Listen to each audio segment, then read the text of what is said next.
أعوذ بالله من الشيطان الرجيم بسم الله الرحمن الرحيم وأن هذا صراطي مستقيما فاتبعوه إلى آخر الآية.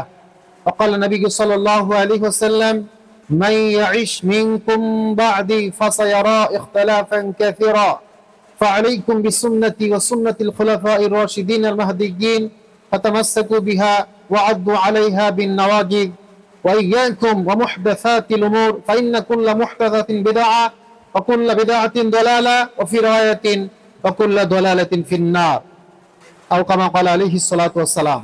মূল আলোচনার পূর্বে আমরা সংক্ষিপ্ত একটি ভূমিকায় যাব, সেটা হচ্ছে মুসলমানদের ঈমান বিধ্বংসী বহু ফিতনার জাল ইহুদি খ্রিস্টানরা বিছিয়ে রেখেছে। সর্বস্তরের মুসলমানকে যাকে যেভাবে ধোঁকা দিয়ে বোকা বানানো সম্ভব তারা সে পন্থা অবলম্বন করছে। মুসলিম শরীফের 213 নম্বর হাদিস, আবু হুরায়রা রাদিয়াল্লাহু তাআলা বর্ণনা করেন, বাদিরু বিল আ'মাল ফিতানান কাকিতা'il লাইলিল মুযলিম ইউসবিহু রাজুলু মুমিনান ওয়া ইউমসি কাফিরান আও ইউমসি মুমিনান ওয়া ইউসবিহু কাফিরান ইয়াবিউ দীনাহু বিআরাদিন মিনাদ দুনিয়া।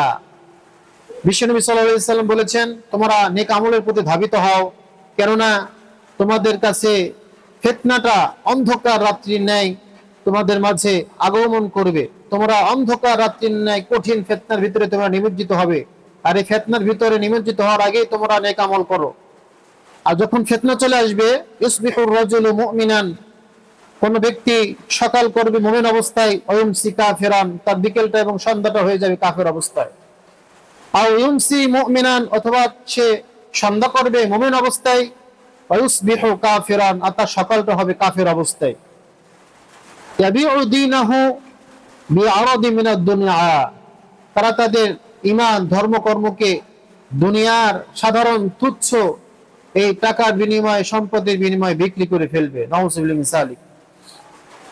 1978 সালের পরিকল্পনা অনুযায়ী খ্রিস্টানদের টার্গেট হলো 2015 সালের মধ্যে 5 কোটি মুসলমানকে খ্রিস্টান বানাবে, আর 2045 সালের মধ্যে বাংলাদেশের অর্ধেক মুসলমানকে তারা খ্রিস্টান বানাবে, এবং তাদের মিশনে তারা অনেকটাই সফল হয়ে গিয়েছে। মূর্খতা এবং অভাব, এই দুটা জিনিস, মূর্খতা এবং অভাব, এই দুটা জিনিসকে পুঁজি করে সরল মনা মুসলমানদেরকে তারা টাকা পয়সা, বাড়ি গাড়ি, গরু ছাগল ইত্যাদির লোভ নামক টোপ দিয়ে ঈমান নষ্ট করছে। ওরা পর্যায়ক্রমে যে ধাপগুলো অনুসরণ করে তা হলো, 1 নম্বর ধাপ, খ্রিস্টানেরা পর্যায়ক্রমে মানুষকে বেঈমান বানানোর জন্য যে ধাপগুলো অনুসরণ করে, প্রথমে এসে তো বলে না তোমরা খ্রিস্টান হয়ে যাও। পর্যায়ক্রমে তারা যে ধাপগুলো অনুসরণ করে সেগুলোর মধ্যে 1 নম্বর হলো নৈরাশ্য সৃষ্টি করা, মুসলমানদের মনটা ভেঙে দেওয়া। তারা বলে, দেখো আজকে মুসলমানরা সব জায়গায় মার খাচ্ছে, লাঞ্ছিত হচ্ছে, বঞ্চিত হচ্ছে, অবহেলিত হচ্ছে, নির্যাতিত হচ্ছে, নিষ্পেষিত হচ্ছে। এটা আসলে পিওর ইসলাম নয়।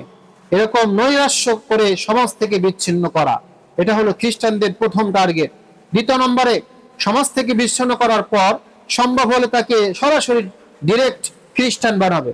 3 নম্বরে ডিরেক্ট খ্রিস্টান বানানো সম্ভব না হলে তাকে ধর্ম থেকে উদাসীন করে নাস্তিক বানাবে, ইসলাম থেকে বের তো হলো অন্তত পক্ষে। 4 নম্বরে এটাও যদি করতে না পারে তাহলে তার মধ্যে ইসলামের ব্যাপারে ভুল ধারণা ঢুকিয়ে দিবে।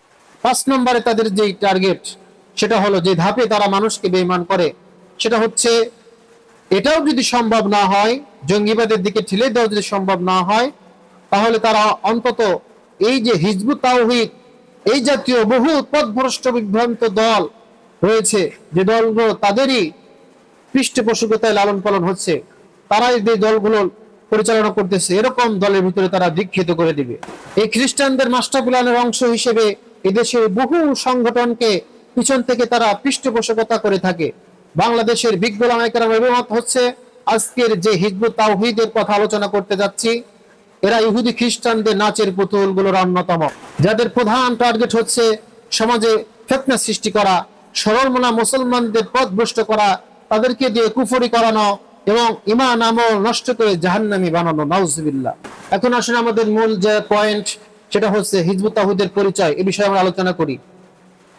এই নামটার অর্থ অনেক সুন্দর, হিজবুত তাওহীদ, তাওহীদের দল। তাওহীদের দল কত সুন্দর একটা সুন্দর নাম। নামের মধ্যে মধু রয়েছে, আর এই মধুকেই তারা টোপ হিসেবে ব্যবহার করছে। হিজবুত তাওহীদের মূল স্লোগান হলো মানবতার কল্যাণে নিবেদিত।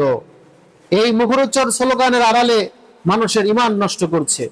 বাংলাদেশের টাঙ্গাইল জেলার করটিয়া ইউনিয়নের বাইজিদ খান পন্নী নামের এক ব্যক্তি 1995 সালে হিজবুত তাওহীদের নামে একটি সংগঠন, অর্থাৎ আকবর দ্বীন এলাহির মতো নতুন ধর্মের আবিষ্কার করে।